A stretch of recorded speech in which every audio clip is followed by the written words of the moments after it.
I remember reading a story to some of my children when they were younger. It wasn't from a religious book, and there was a line in the story that expressed a value that I didn't necessarily agree to.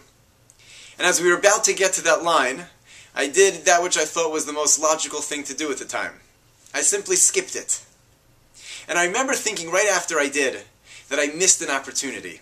That as much as I would like to protect and insulate my children from values that I don't share, the reality is they'll eventually be exposed to them.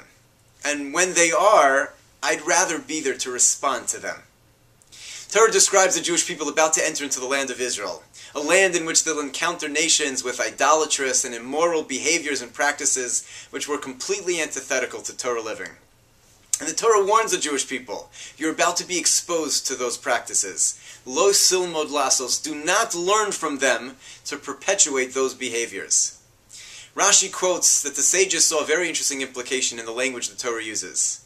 You may not learn to perpetuate those behaviors yourselves, but you may learn from them, Rashi says, to understand them, to be able to teach your children, do not do like this. Lo sasa kach v'kach. You see those things, children?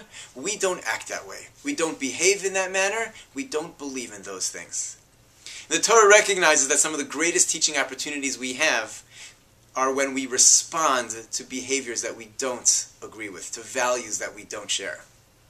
Like it or not, our children will be exposed to inappropriate behaviors. They'll be exposed to a customer that yells at a waiter publicly in a restaurant. They'll be exposed to a baseball player, be it professional or on their own league, who yells at an ump, a coach, or their own teammates. They'll be exposed to dangerous behaviors, children riding bikes without helmets, or a bunch of teenagers smoking on the corner. If when we see those things with our children, we're silent, our silence is acquiescence that it's okay to behave that way. And it's in those moments that we have to engage them. Engage a dialogue. Remember what you saw? It's not really so appropriate. What did you think about that? How should we have behaved in that opportunity?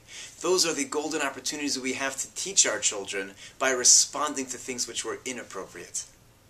Much of our teaching comes from modeling appropriate behavior, but there's certain things which we just can't model.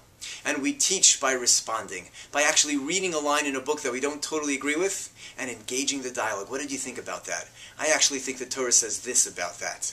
And we teach our children through those opportunities the values that we'd like them to have, even if we can't model, but we use every opportunity we have to instruct and share the value system that we have. Have a great Shabbos.